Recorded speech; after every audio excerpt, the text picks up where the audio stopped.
Mais uma vez estamos aqui, graça e paz, meus irmãos, e agora é pra valer. Agora nós vamos dar continuidade a todo o nosso querido e amado assunto da última aula que nós ficamos pendentes. E vamos trazer uma revisão para a glória de Deus. Nós estamos a 15 segundos, já iniciando a nossa aula. Voltou ao normal já? Seminário Nova de Paz está ao vivo agora, hoje às 24 da noite.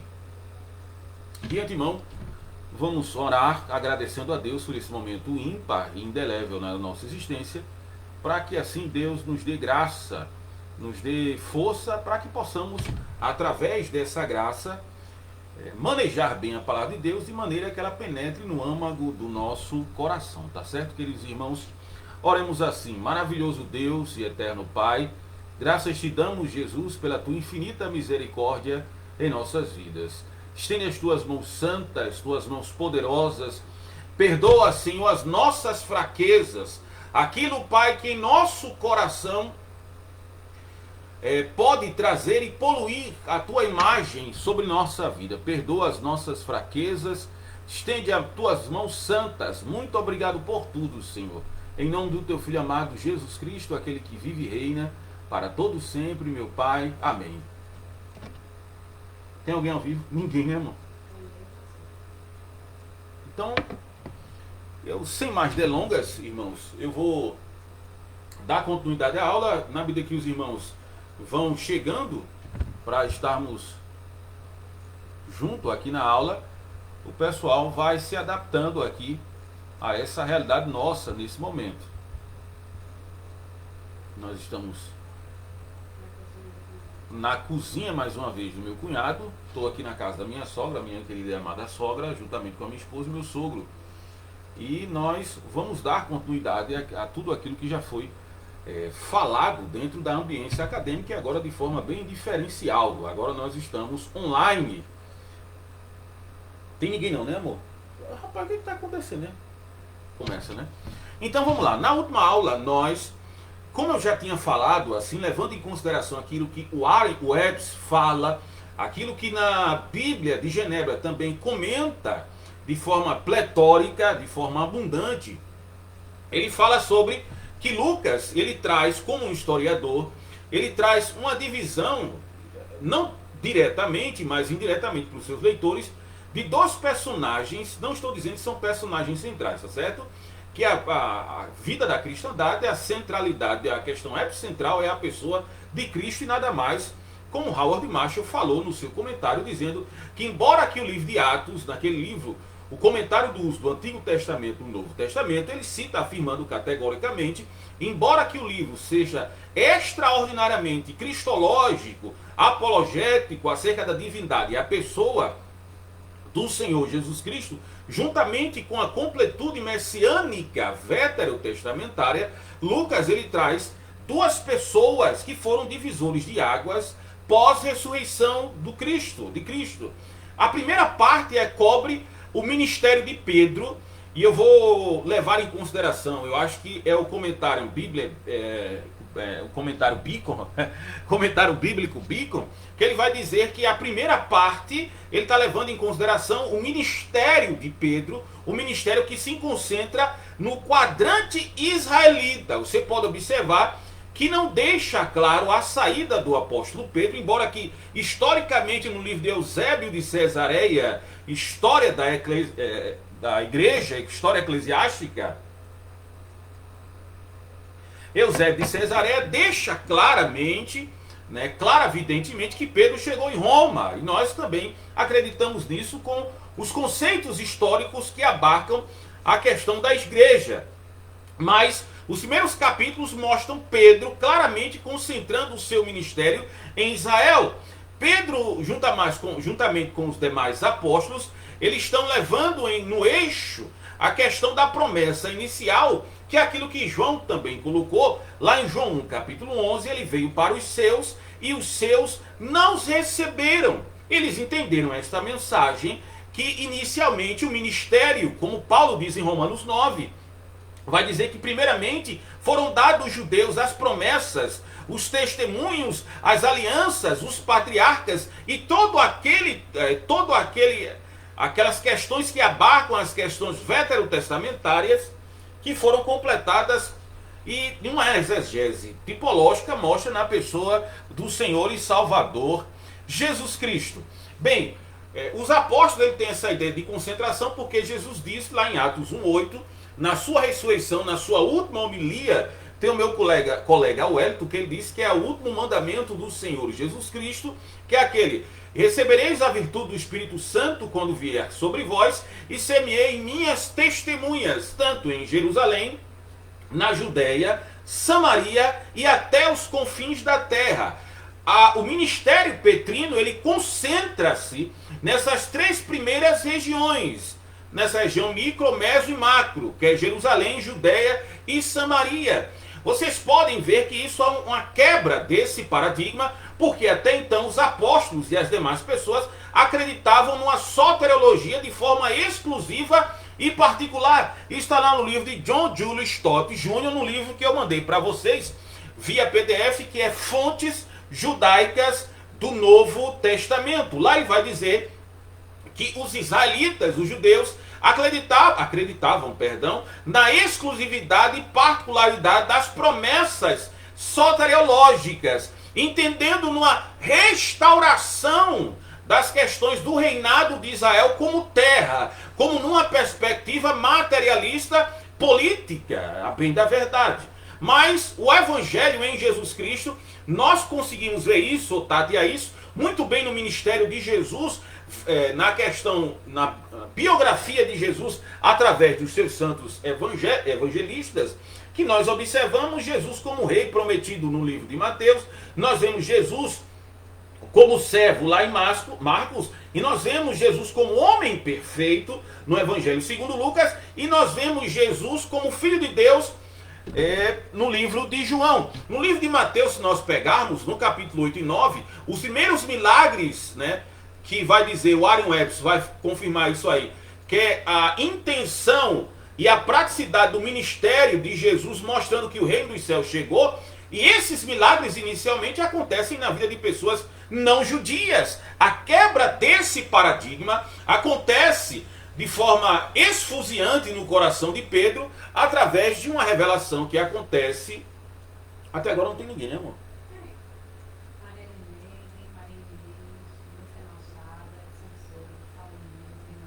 Tá todo mundo online. Aqui não tá mostrando não, amor.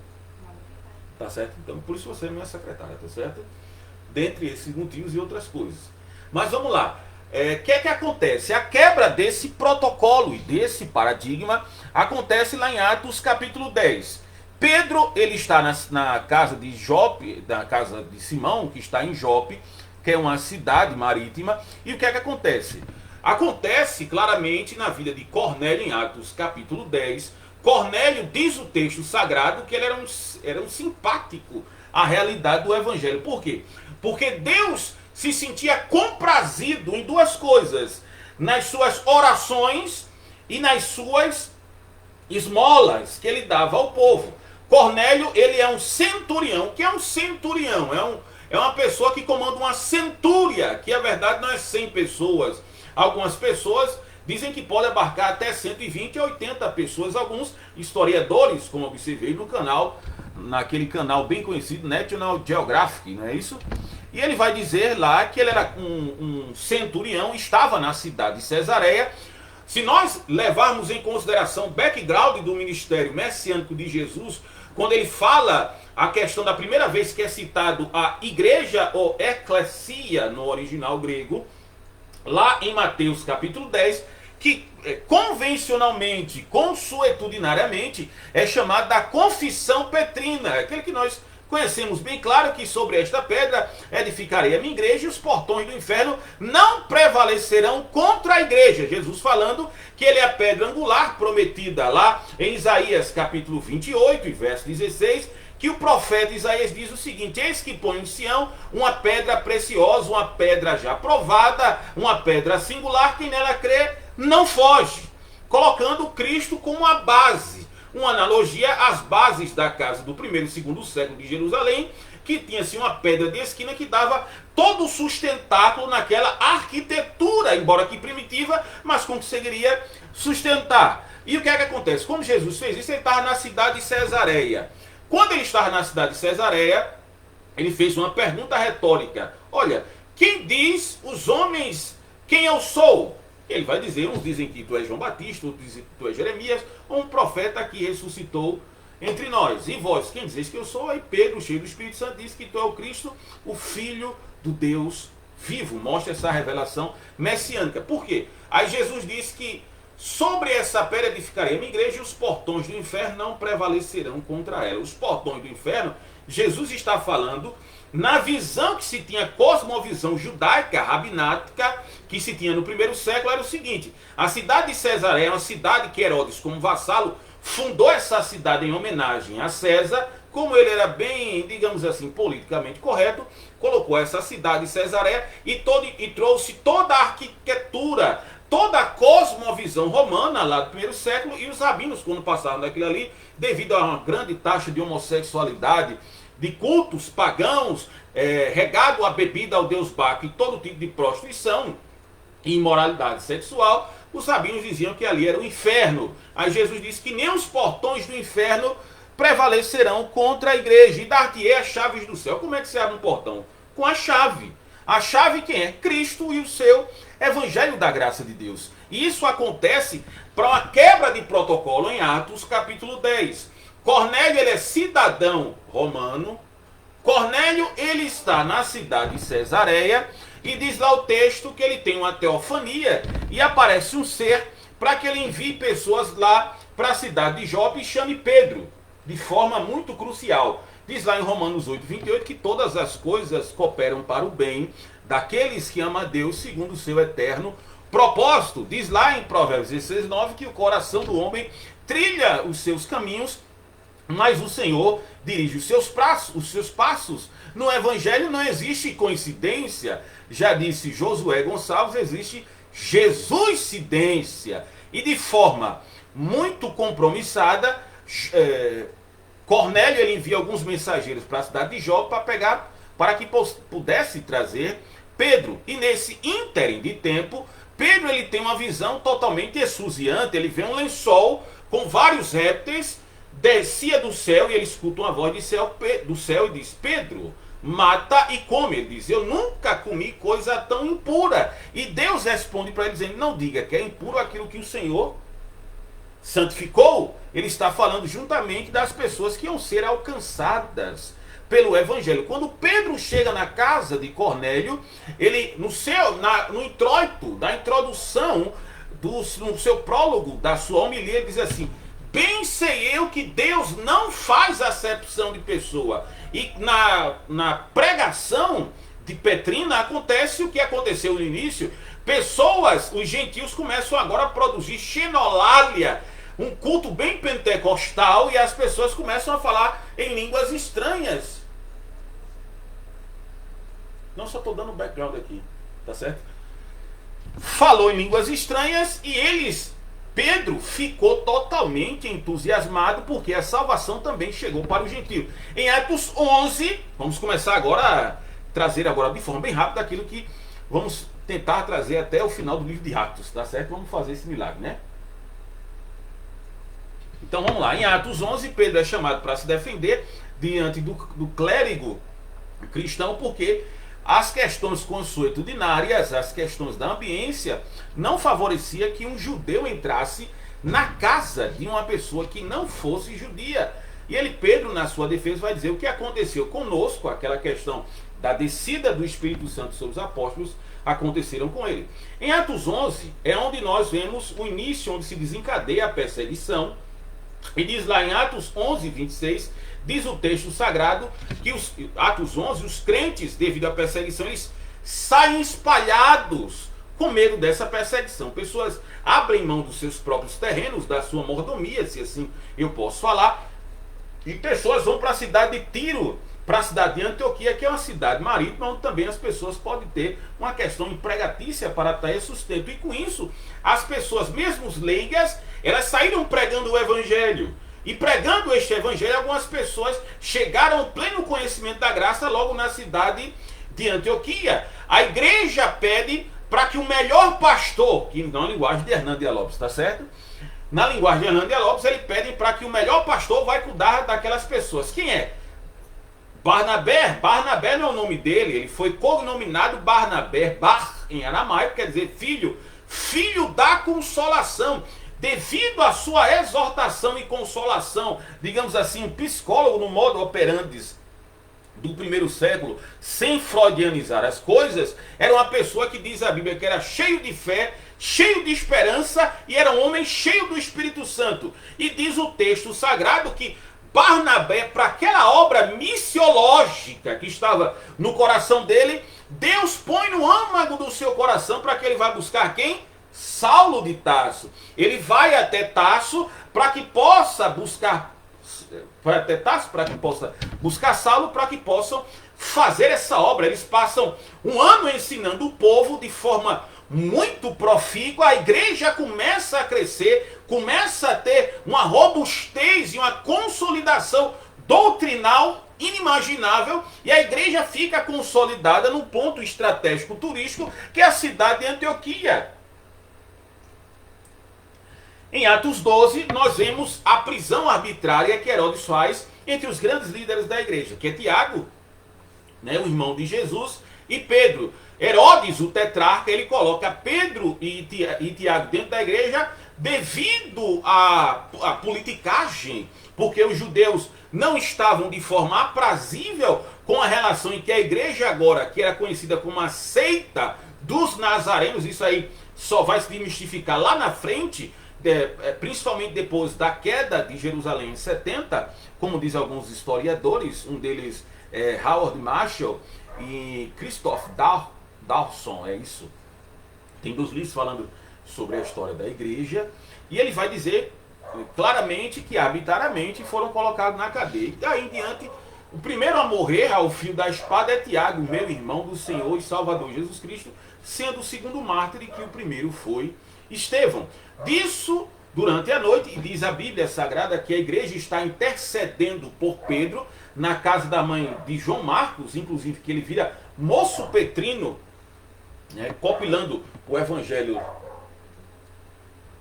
Não vai ficar ruim para tu não? Compilador do seu evangelho, e que o que nós vemos? Nós vemos o seguinte, meus amados irmãos, é que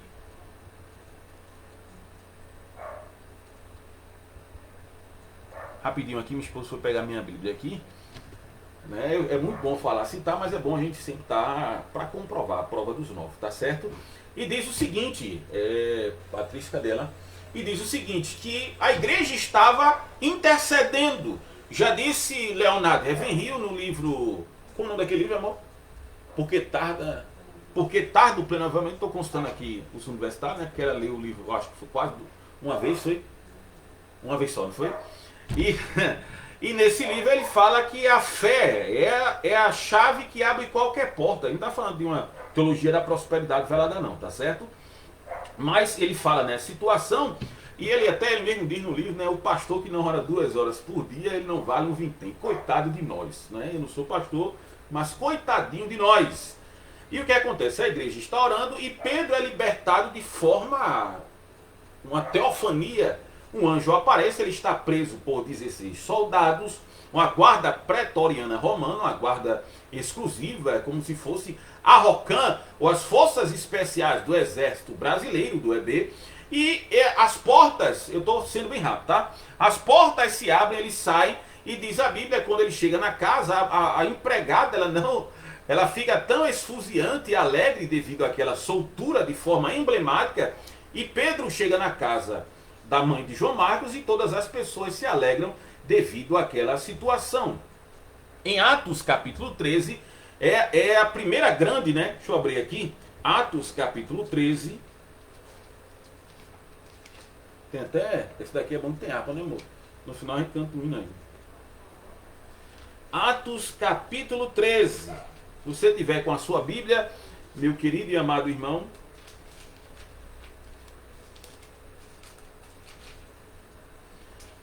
Atos Atos capítulo 13, diz aqui o texto que Barnabé, Paulo e Saulo, na verdade, são enviados pela igreja de Antioquia e pregam em Chipre, né, que é uma ilha. E Elimas, um encantador. Deixa eu colocar aqui, vejam como a perspectiva de uma consolidação, embora que a igreja, estou falando de Paulo, Saulo no caso, embora que seja Paulo a sua nomenclatura romana, ele e Barnabé são pessoas que estão concatenadas com os céus, são pessoas que estão conectadas com as coisas relacionadas a Deus. Diz assim: e na igreja que estava em Antioquia havia alguns profetas e doutores, a saber, Barnabé e Simeão, chamado Níger, Lúcio Cirineu e Manaém, que fora criado com Herodes o tetrarca, e Saulo. Diz o texto sagrado que eles fazem uma consagração total. Essas palavras devem estar inseridas no corpo doutrinal da igreja no século XXI. Parece que elas fugiram e não existem mais. Diz o texto sagrado que, servindo eles ao Senhor e jejuando, disse o Espírito Santo: apartai-me a Barnabé e a Saulo para a obra a que os tenho chamado. Então, jejuando e orando e pondo sobre ele as mãos, os despediram.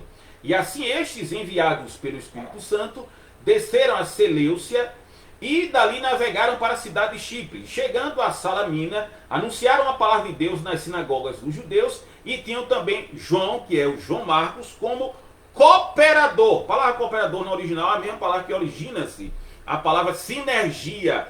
Cooperador é aquele que está na mesma energia, né? Se nós colocarmos uma tomada de 110 numa de 220, vai ter um problema terrível, vai ter um problema na energia. Sinergia quer dizer que está na mesma sintonia. João Marcos, que era primo de Barnabé, e Paulo, eles estavam na mesma sintonia. Qual era? Pregar o evangelho da graça do Senhor Jesus Cristo. E havendo atravessado a ilha até Pafos, acharam um certo judeu mágico, falso profeta, chamado Bar Jesus, o qual estava com o procônsul Sérgio Paulo, varão prudente. Este, chamando a si Barnabé e Saulo, procurava muito ouvir a palavra de Deus, mas resistia-lhes ele mais, o encantador, que assim se interpreta o seu nome, procurando apartar da fé o procônsul. Todavia Saulo, que também chamava-se Paulo, cheio do Espírito Santo, e fixando os olhos nele, disse: ó filho do diabo, cheio de todo engano e de toda malícia, inimigo de toda a justiça, não cessarás de perturbar os retos caminhos do Senhor? Eis aí, pois, agora contra ti a mão do Senhor, e ficarás cego, sem ver o pôr do sol por algum tempo. E no mesmo instante a escuridão e as trevas caíram sobre ele, e andando à roda buscava a quem o guiasse. Então o procônsul, vendo o que havia acontecido, creu, maravilhado da doutrina do Senhor. Isso é um fato interessante, porque enquanto eles estavam pregando o evangelho, houve esse impeditivo que esse Elimas, essa pessoa, esse mago judeu falso profeta, queria atrapalhar, devido a, acredito que, baseando-se no ciúme judaico acerca da cristandade, através da messianidade de Jesus, tentou atrapalhar de todas as formas. Paulo, com a graça do Senhor Jesus Cristo, imprecou sobre ele para que ele ficasse cego, ficou tateando, e a Bíblia nos diz que o procônsul Paulo, Sérgio, ficou maravilhado com tudo isso. Bom, tem alguns livros que falam sobre a questão do apostolado, que a confirmação do apostolado é essa questão de abundantemente ter de forma profícua alguns milagres. E isso aconteceu na vida de Paulo. Eu acredito que exista uma continuidade sobre esses milagres, não dessa maneira que é a questão que existe o que nós chamamos de uma evanescência nos milagres, que os milagres vão se apagando, não. Mas, a bem da verdade, Patrícia faz parte de um grupo que, com o nome Portas Abertas, não é isso? Ajuda a um grupo Portas Abertas. Bom, dentro dessa questão missiológica, nós vemos nós lemos alguns relatos de muitos milagres, né, Patrícia? Que acontecem no meio do povo enquanto essas pessoas estavam evangelizando dessa mesma maneira que aconteceu na caminhada dos apóstolos, tá certo? Então vamos lá, Atos capítulo 14.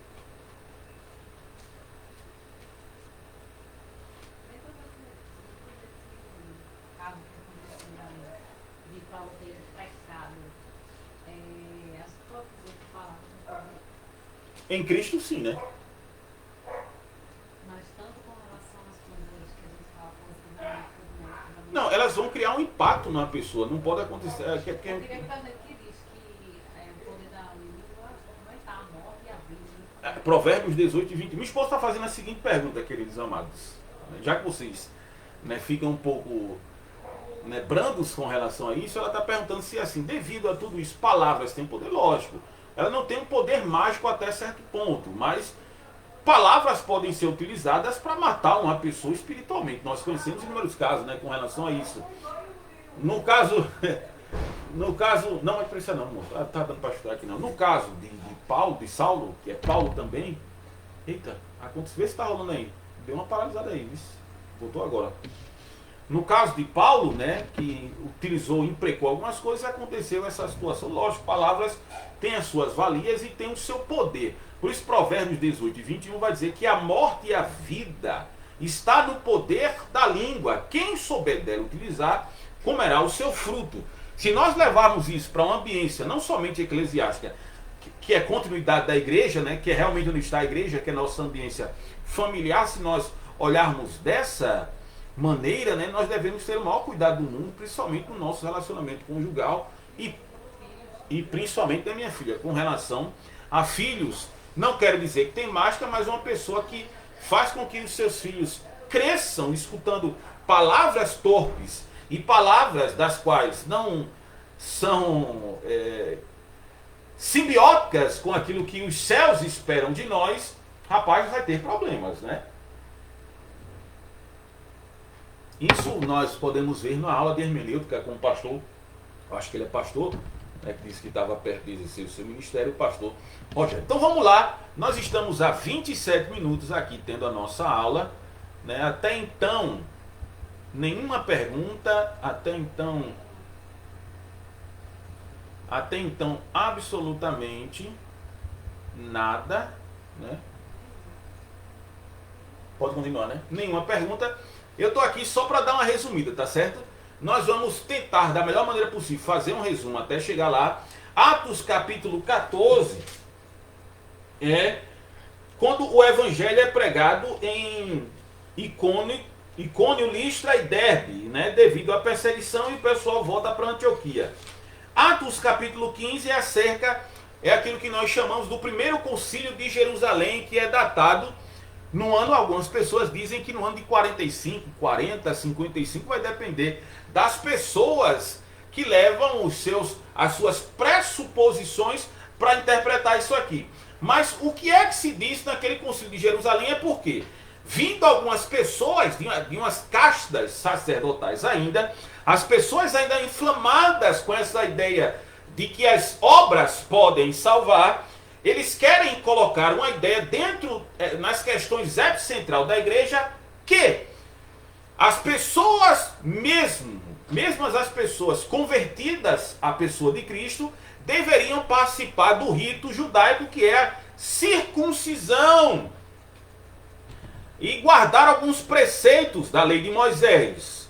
Né? No próprio livro de John Julius Stott, ele vai dizer que um judeu era conhecido por guardar o sábado, ser circuncidado, Albert Erdensheim, tá certo? Ele vai dizer que foi professor de judaísmo na Universidade de Oxford no século XIX, que o judeu era o que? Não comia nada com sangue, era uma pessoa que guardava o sábado, era uma pessoa que participava das questões das festas, principalmente das 3 principais, e era uma pessoa que guardava, eu falei do guarda do sábado já, não foi? Não. Uma pessoa que guardava o sábado e tinha um rito da circuncisão. E também participava do Tevilá, que é o que ficou dentro da cristandade conhecido como batismo, que era um ritual de lavagem, de purificação ritualística. E o que acontece? Chegou no seio da igreja com essa proposta. E os apóstolos de lá em Atos 15, movidos pelo Espírito Santo, pediram que as pessoas não comerem carne sufocada E você tem que se lembrar que a narrativa é a narrativa histórica, não é a narrativa doutrinal de Lucas, que as pessoas crescem em Jesus, não precisavam circuncisão, mas que não comessem carne sufocada, nem tampouco as pessoas comessem algumas comidas relacionadas a sangue.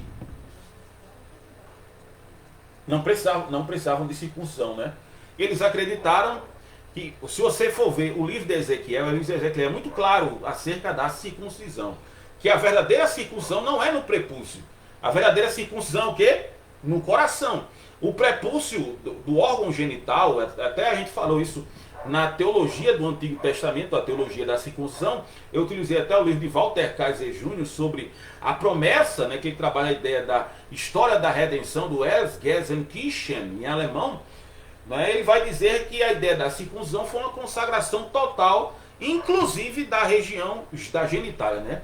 Por quê? Porque você sabe que toda religião fora do quadrante israelita era uma religião regada à sexualidade, né? Como hoje, né? Se a pessoa, com todo respeito, nós que temos a consciência em Cristo, eu e você, todas as pessoas, minha esposa, nós temos uma consciência em Cristo. Não estou dizendo que todas estas pessoas necessariamente aconteça isso. Mas me diga uma pessoa que saiu do seio eclesial e do redil de Cristo. A maioria dessas pessoas, a primeira coisa que vem na mente da pessoa é a questão da prostituição. É outros deuses camuflados de outras coisas. Não necessariamente a pessoa vai se dobrar diante de uma estátua, mas necessariamente vai viver segundo a compulsividade do seu coração. Certo? Em Atos 16, quando o evangelho chega na Europa, quem fala isso é Hernando de Lopes, no seu livro, né? No seu comentário aí sobre Atos, que eu até enviei no grupo MPDF. Em Atos 16, o evangelho chega na Europa. Paulo atravessa a Via Ignatia, a famosa Via Ignatia, de 53 quilômetros, que foi lá onde Cássius e Brutus foram derrotados por Otávio, né? Por Otávio e Augusto.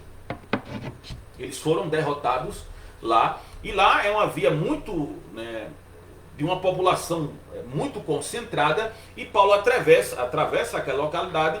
Diz a Bíblia Sagrada que ele está numa embarcação e tem uma visão à noite, dizendo um varão macedônico para que ele possa ultrapassar e chegar na Macedônia. Paulo chega, coloca os pés ali naquela ambiência e começa a pregar o evangelho. Diz o texto sagrado que existia uma mulher que era uma adivinhadora, uma mulher que o Satanás utilizava ela para, com sugestionamentos, enganar as pessoas, e muitas pessoas ganhavam dinheiro totalmente com isso. Paulo, um homem, alguns chamam de Paulo o sanguinário, talvez seja por causa disso. Paulo é uma pessoa que não leva a confusão para casa, e Paulo, movido com o Espírito Santo,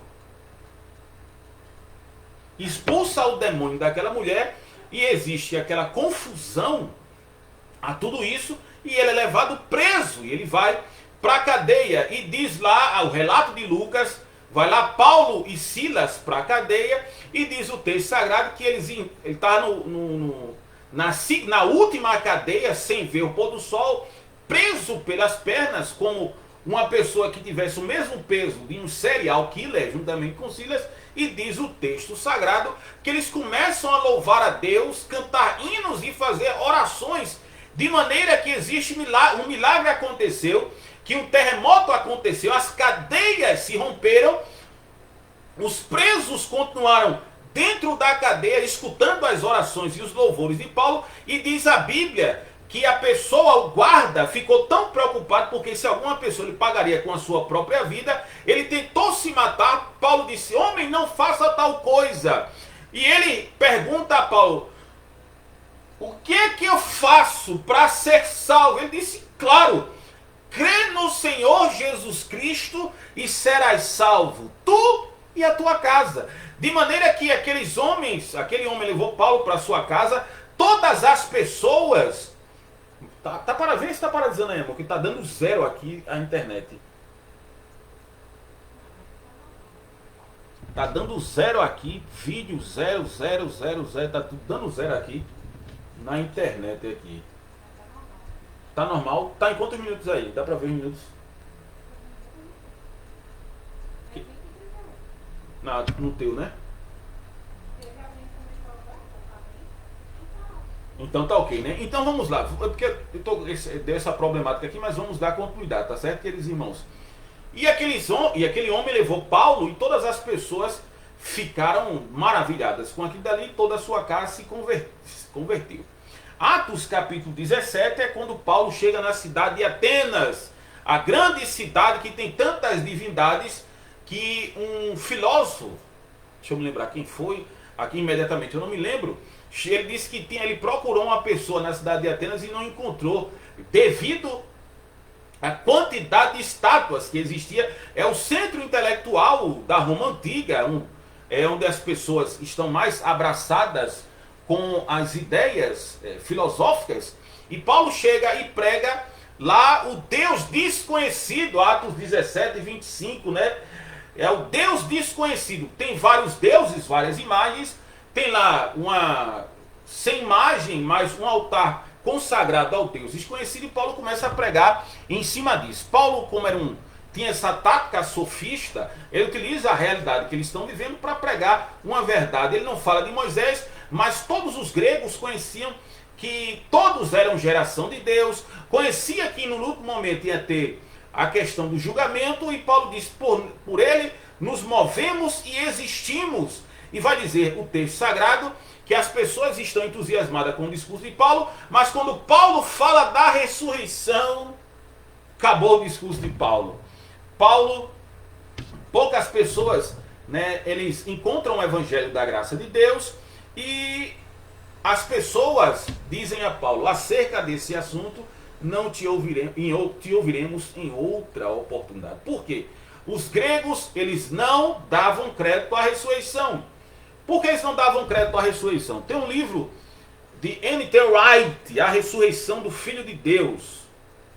Nesse livro, ele escreve esse livro de forma crítica, ele vê o que as pessoas pensavam na época acerca da ressurreição, e na ressurreição os gregos tinham essa filosofia, que na morte a alma ela é liberta do corpo. Essa é a ideia. É que o corpo ela está aprisionando a alma, e na morte há a separação. No caso da ressurreição, na ressurreição não, a alma volta para o corpo, e aquele corpo ele é ressuscitado. Para eles foi algo execrável. Foi o mesmo que Paulo está fazendo um discurso com palavras torpes, palavras das quais não mereciam ser ouvidas pelaquela audiência. Poucas pessoas encontram o evangelho, e diz a Bíblia Sagrada lá em Atos 18 que Paulo chega à cidade de Corinto, a famigerada cidade de Corinto.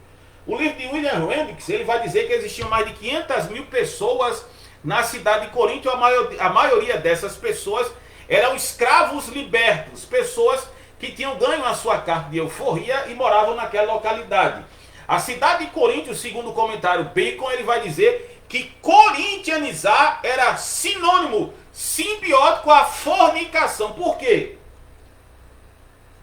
Deixa eu lhe explicar. A cidade de Corinto, como é uma cidade portuária, é uma cidade que você sabe, eu acabei de falar isso aqui, era uma cidade regada à filosofia grega. Vocês sabem muito bem.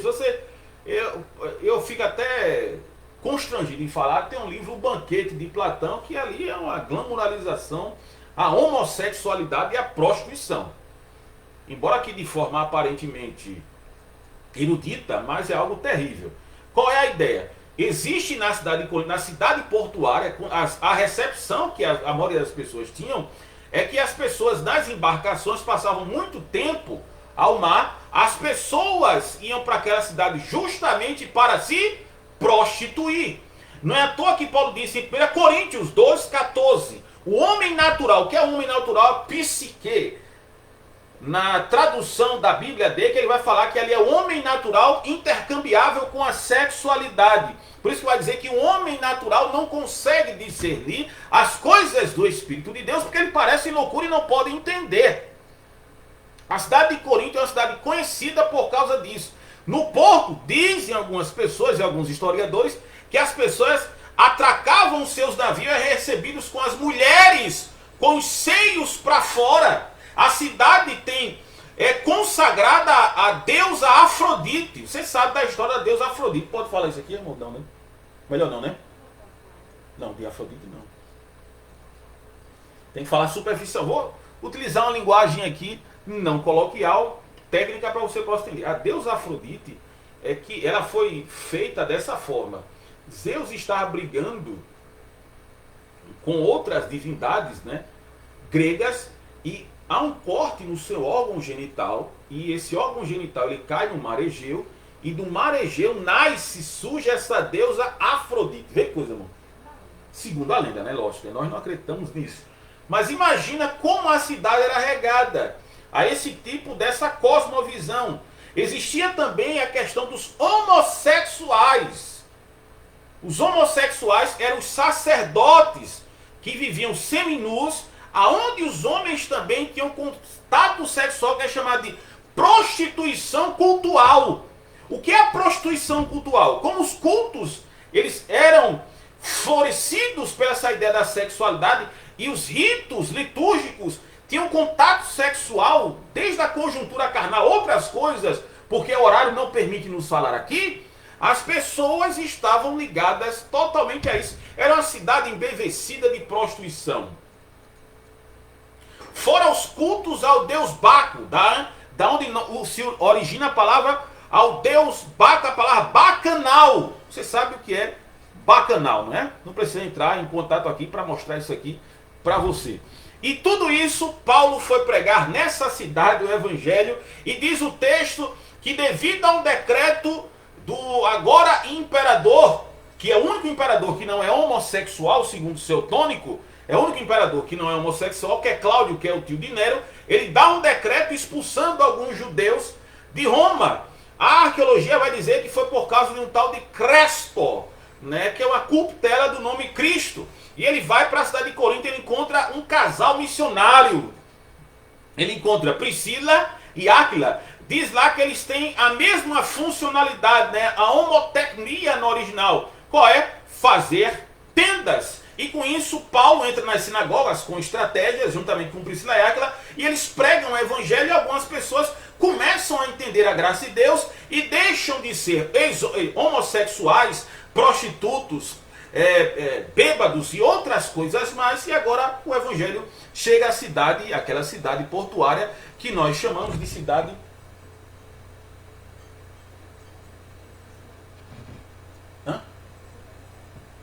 da cidade pagã, né? Tem uma pergunta.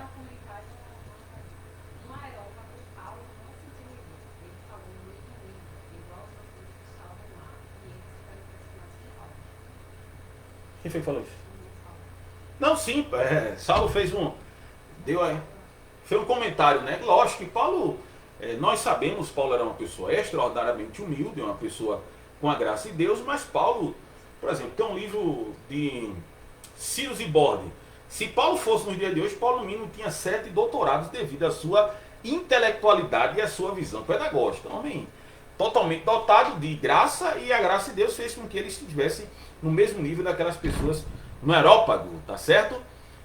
Em Atos 19, vamos embora que a gente tem que, já está em 40 minutos de aula e a gente não falou quase nada. É o quê? Atos 19. Em Atos 19 é quando o evangelho chega na cidade de Éfeso, onde Paulo diz, a Bíblia, né, que, vamos ver aqui, sucedeu em Atos 19:1. E sucedeu que enquanto Apolo estava em Coríntio, Paulo, tendo passado por todas as regiões superiores, chegou a Éfeso, e achando ali alguns discípulos, disse-lhes, recebeste vós já o Espírito Santo quando crestes? E eles disseram, nós nem ainda ouvimos que haja Espírito Santo. E perguntou-lhes, então em que sois batizados? Eles disseram, no batismo de João. Mas Paulo disse, certamente João batizou com o batismo do arrependimento, dizendo ao povo que cresce no que após ele havia de vir, isto é, em Jesus Cristo. E os que ouviram foram batizados em nome do Senhor Jesus. E impondo-lhe as mãos, Paulo, veio sobre ele o Espírito Santo e falavam em línguas e profetizavam. E estes eram ao todo uns 12 varões. Veja, eu acredito entendido dessa forma, tá? Não sou cessacionista, mas veja só. Lembra do que Jesus disse? Quando recebesse o Espírito Santo seriam testemunhas em Jerusalém, Atos 2, pessoas falam línguas estranhas. Judeia, faz parte também. Samaria, em Samaria, o evangelho chega em Atos 8 aos samaritanos, os samaritanos, ao que tudo indica também, falaram línguas estranhas. Em Atos 19, que é na cidade de Éfeso, cidade europeia, as pessoas também produzem línguas estranhas, confirmando o evangelho. Inicialmente, vejam só, inicialmente, a gente tem que falar isso aqui com muito cuidado para as pessoas não interpretarem errado. O falar em línguas estranhas, ele se torna um anexo soteriológico, confirmando a salvação, porque nós sabemos que o Espírito Santo só habita nas pessoas que são salvas. E a manifestação do falar em línguas é o cumprimento dessa promessa, demonstrando abundantemente que o evangelho é para todas.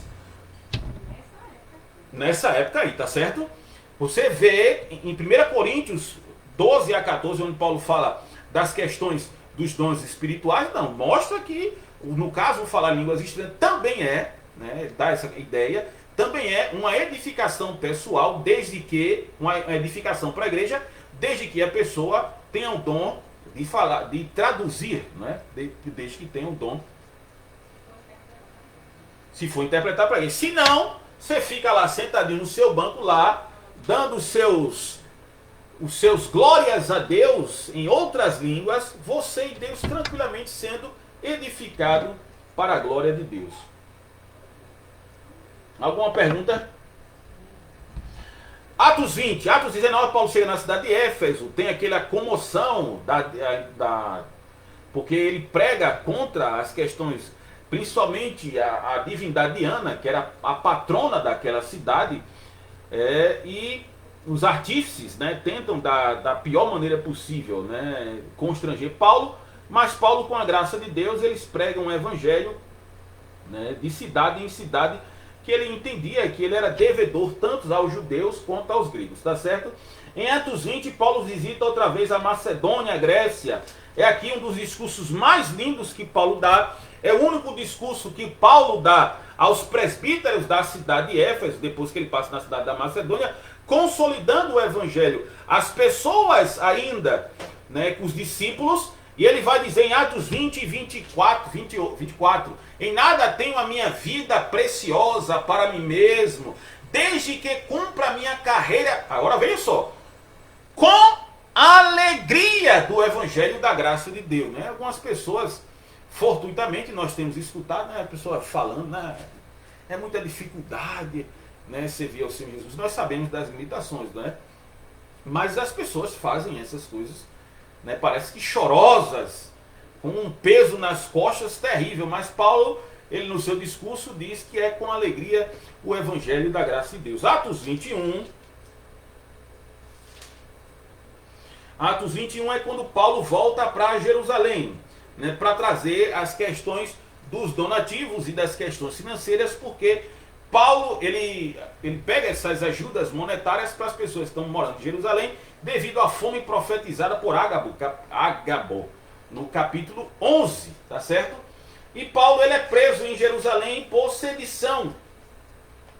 Paulo, ele faz a sua defesa, né, em Atos 22, mas mesmo assim, Paulo, ele vai preso.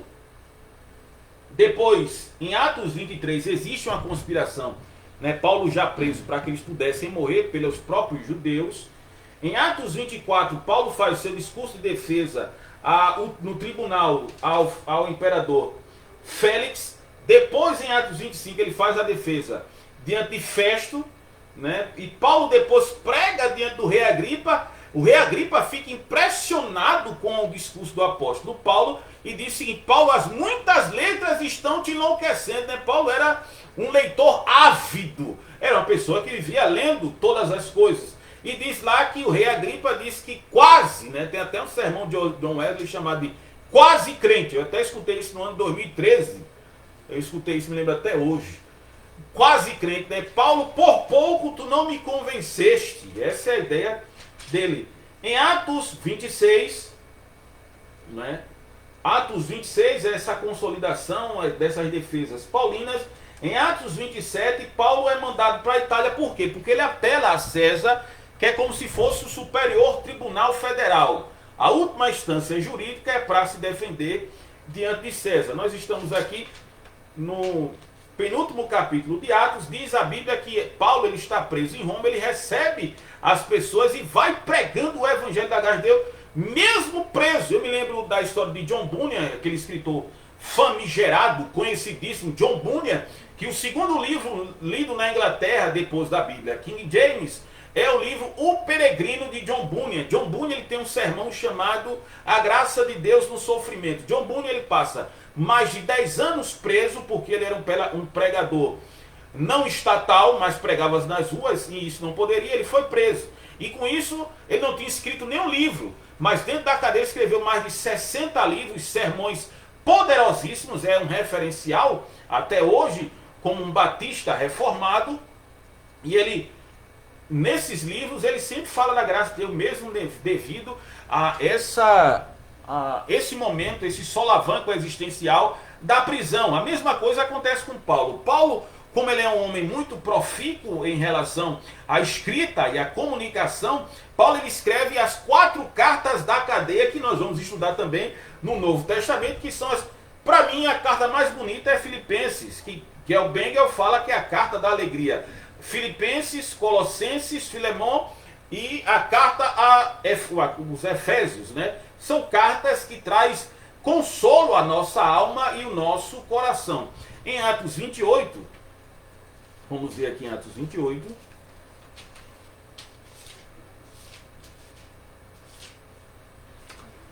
que é o último capítulo.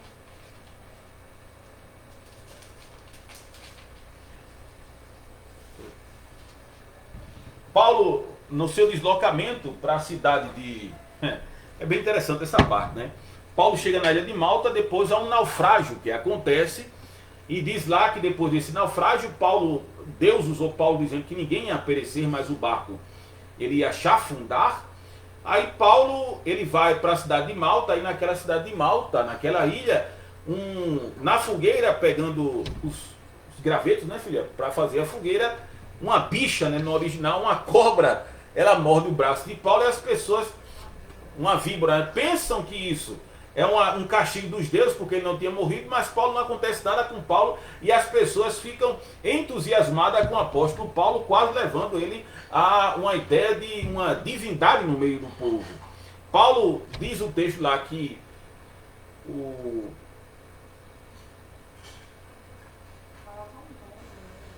Paulo disse que aconteceu que o pai de Públio, né, que era o pretor daquela cidade, estava com febre e disenteria. Paulo colocou as mãos sobre ele e orou, e ele ficou são devido a tudo isso que aconteceu, né, na trajetória de Paulo a chegar em Roma.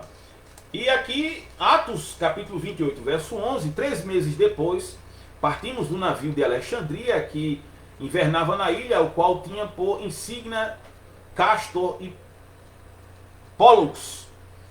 E chegando a Siracusa, ficamos ali 3 dias, donde, indo costeando, viemos a Régio, e soprando um dia depois, um vento do sul, chegamos no segundo dia a Putéolos, onde, achando alguns irmãos, nos rogaram que por 7 dias ficássemos com ele, e depois nos dirigimos a Roma. E de lá, ouvindo os irmãos novas de nós, nos saíram ao encontro à praça de Ápio e as 3 vendas, e Paulo, vendo-os, deu graças a Deus e tomou ânimo. E logo que chegamos a Roma, o centurião entregou os presos ao general dos exércitos, mas a Paulo se lhe permitiu morar sobre si a parte com o soldado que o guardava. E aconteceu que 3 dias depois, Paulo convocou os principais dos judeus, e junto eles lhe disse: varões e irmãos, não havendo eu feito nada contra o povo, ou contra os ritos paternos, vim contudo preso desde Jerusalém, entregue nas mãos dos romanos, os quais, havendo-me examinado, queriam soltar-me por não haver em mim crime algum de morte. Mas, opondo-se os judeus, foi-me forçoso apelar para César, não tendo contudo de que acusar a minha nação. Por esta causa vos chamei, para vos ver e falar, porque pela esperança de Israel estou com esta cadeia. A esperança de Israel é a restauração a partir de um rei, e nós sabemos que o rei é o Messias Jesus Cristo. Então eles me disseram: nós não recebemos acerca de ti carta alguma dos judeus, nem veio algum dos irmãos que nos anunciasse ou dissesse de ti mal algum. No entanto, bem quiséramos ouvir-te o que sentes, porque quanto a esta seita, que é a questão da cristandade, notório nos é que em toda parte se fala contra ela. 30 anos de cobertura de narrativa de Lucas, desde Atos 2, desde a ressurreição de Jesus, os últimos 40 dias pós-ressurreição, até aqui. John MacArthur vai falar no seu comentário que são 30 anos cobertos.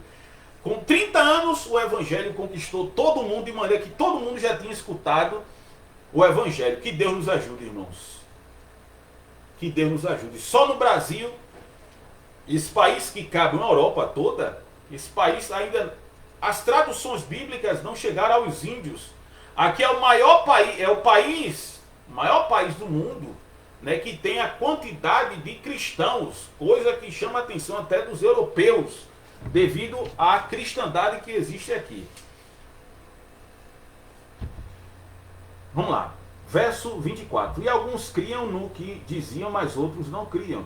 E como ficaram entre si discordes, se despediram, dizendo: Paulo, esta palavra bem falou o Espírito Santo a nossos pais pelo profeta Isaías, dizendo: vai a este povo e dize: de ouvidos ouvireis e de maneira nenhuma entendereis, e vendo vereis e de maneira nenhuma percebereis, porquanto o coração deste povo está endurecido, e com os ouvidos ouviram pesadamente, e fecharam os olhos para que nunca com os olhos vejam, nem com os ouvidos ouçam, nem do coração entendam, e se converta e os cure.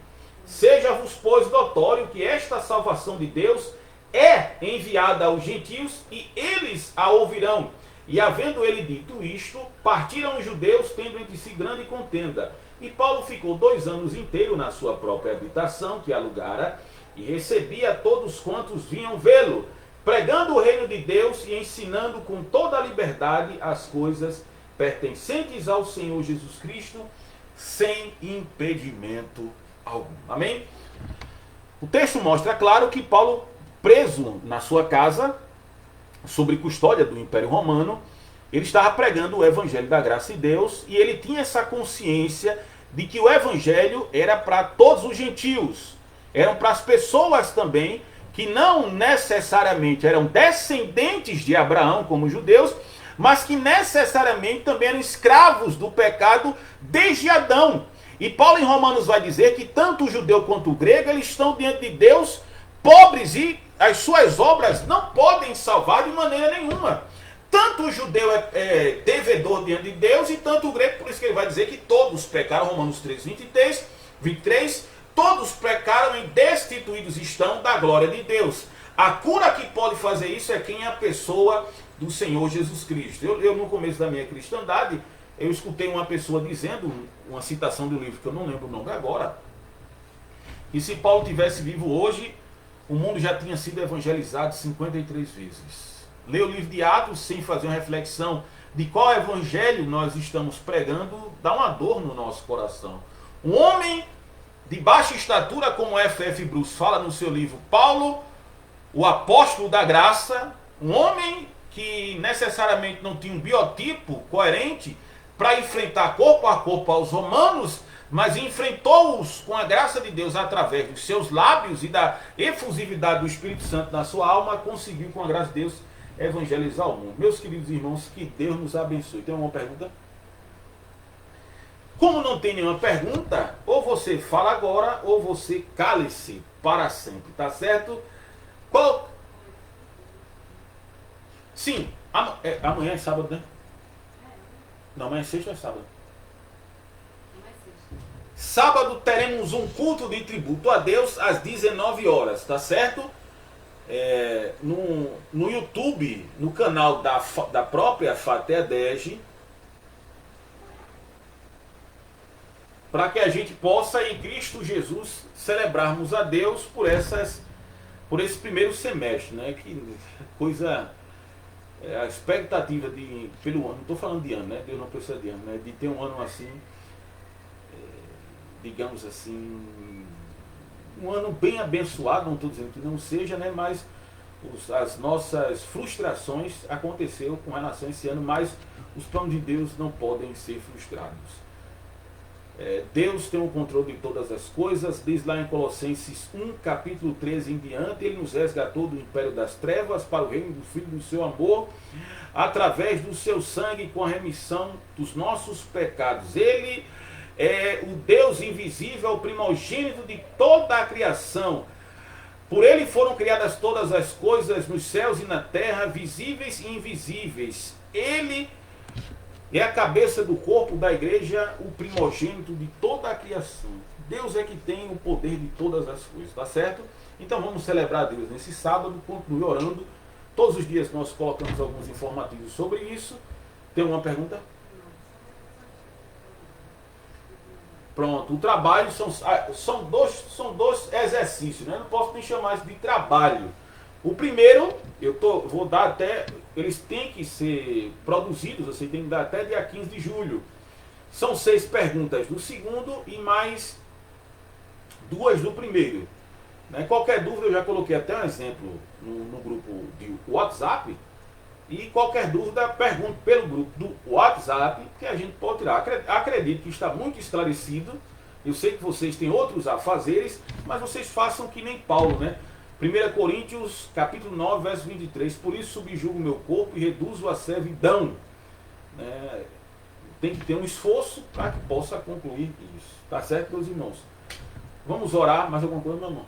Vamos orar encerrando essa live aqui em nome de Jesus. Eu já quero agradecer a minha família, na pessoa do meu sogro e minha sogra, que estão fazendo outras atividades, mas vocês sabem que eu falo bem baixinho e eu sei que eles estão me escutando de onde quer que eles estejam. Espero em Deus não estar atrapalhando tanto. E ao meu cunhado que permitiu nós darmos aula aqui na sua cozinha. Tá certo? Um abraço, meus irmãos, que Deus abençoe. Vamos orar. Maravilhoso Deus e eterno Pai, graças te damos, Jesus, pela tua misericórdia. Perdoa as nossas fraquezas, as nossas falhas, as nossas incertezas. Estende as tuas mãos santas sobre nós. Muito obrigado pelas pessoas que estiveram aqui, Pai, nessa aula. Inclusive a mim, Pai. Me transforma numa pessoa melhor. Me ajuda, Senhor, tem misericórdia das nossas vidas, meu Pai. Em nome do teu Filho amado Jesus Cristo, aquele que vive e reina, meu Senhor, para todo sempre. Amém e amém. Meus queridos irmãos, que Deus abençoe as vossas pessoas em Cristo Jesus, tá certo? Vamos encerrar aqui para a glória de Deus.